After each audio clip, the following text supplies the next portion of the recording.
Ladies and gentlemen, we interrupt your regularly scheduled programming to bring you this special bulletin. Star Wars The Acolyte has a release date, window of sorts.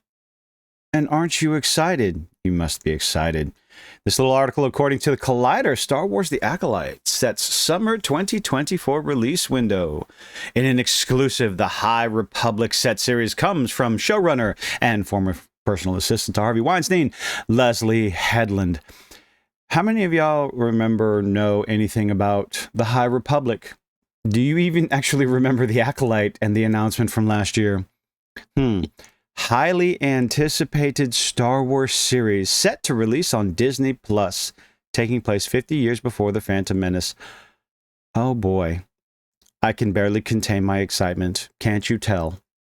High Republic fans, all three of you, the wait has just got that much more bearable. Ever since releasing its first trailer at Star Wars Celebration in London last year, the hype, more words I don't think you know what they actually mean, for Star Wars series The Acolyte has only grown smaller and smaller.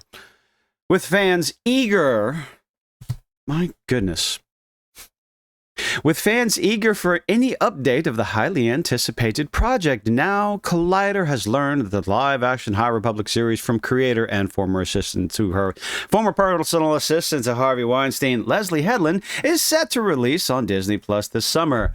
Highly anticipated. Really? It's times like this where I'm reminded of the phrase, you keep using that word, and do not think it means what you think it means.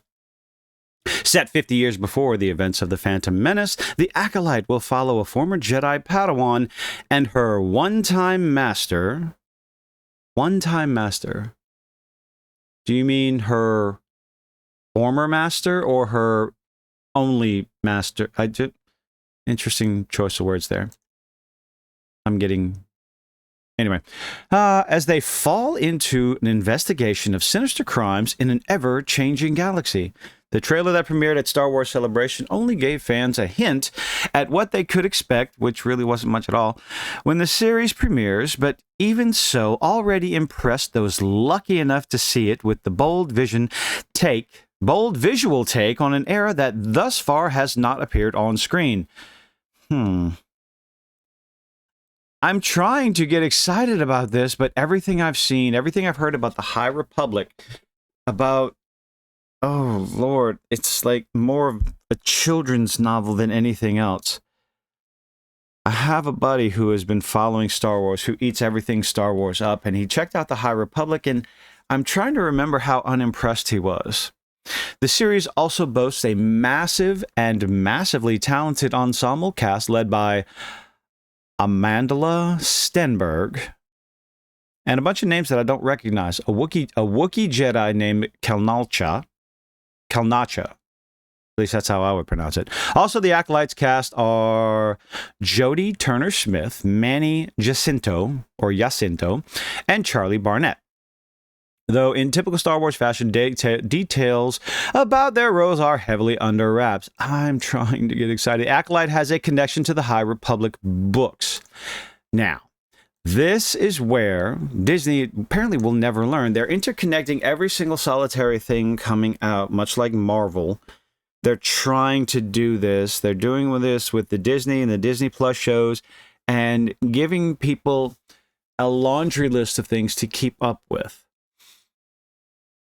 Do people need, it's a connection to the High Republic books, but do you need any sort of knowledge of the High Republic books to know what the heck is going on in The Acolyte? Are they going to spend 20 to 30 minutes on a recap of what's going on? Do you have to know who Ezra Bridger is? Do you have to watch the Rebels show? And I don't understand. Do standalone shows. If you want The Acolyte to succeed, make it have nothing to do with any other era of Star Wars. Don't connect it to the High Republic. Don't connect it to the Phantom Menace. Have it just standalone characters, standalone era, location, setting, whatever you want to call it.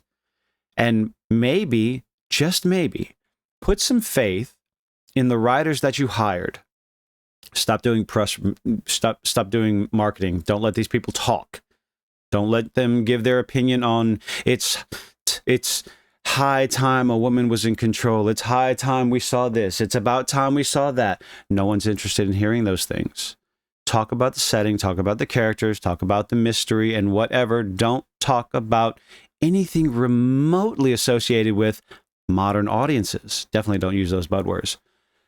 Less under wraps. We're going to continue with the article. Less under wraps, and perhaps most exciting to fans, again, all three of them, of the High Republic books was the news that Rebecca Henderson, initially announced to be playing a Mirialan Jedi, would in fact be playing an older version of Vernestra Rwoh. Do you know who this person is? Vernestra Rwoh.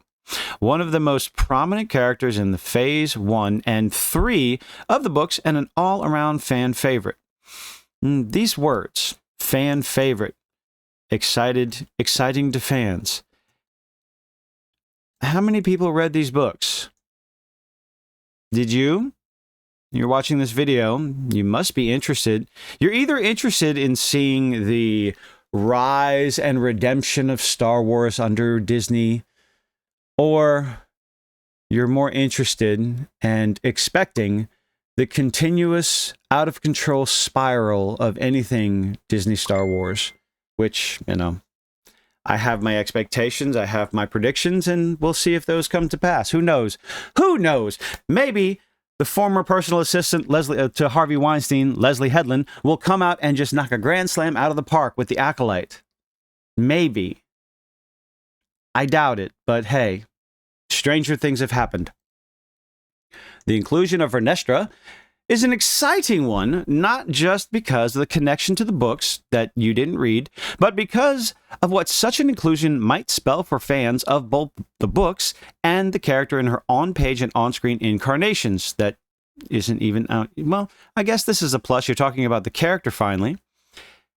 Headland told Collider at Celebration that the series would not be kind to the Jedi because that's what fans want to hear, and would call the fallibility of the institution into question because that is precisely what Star Wars fans are looking forward to. You're going to insult and denigrate the name of the Jedi institution and the Jedi themselves yet again, shatting all over established characters more than likely. I bet Yoda's going to be in it, and he's going to be dumped on over and over again. With all the struggles Vernestra has already been through that nobody knows about because nobody read the books, and those she still has to face, there are probably few characters better suited to tackle the imperfections of the Jedi Order from the inside. The imperfections of the Jedi. I cannot wait to see how eloquently and respectfully they handle the Jedi institution, the Jedi Order, 50 years before The Phantom Menace. My goodness. The Acolyte will premiere on Disney Plus in summer 2024. Stay tuned to Collider for more wonderful, accurate, non-biased information. And check out the interview with Headland below. I don't think I will. I think I've seen enough of her. Are you looking forward to the Acolyte? I know a lot of people are, but not for the same reasons. Did you read the High Republic books? Did you read the High Republic comic books? Let me know in the comment section. Are you looking forward to this as more than just the, like I said, the continuous downward spiral of Disney Star Wars? Or do you actually have any sort of hope that Disney can come out of this and set Star Wars down a better path? That's all I got. Thanks for making it this far. Hope to see you in the next one. Bye-bye.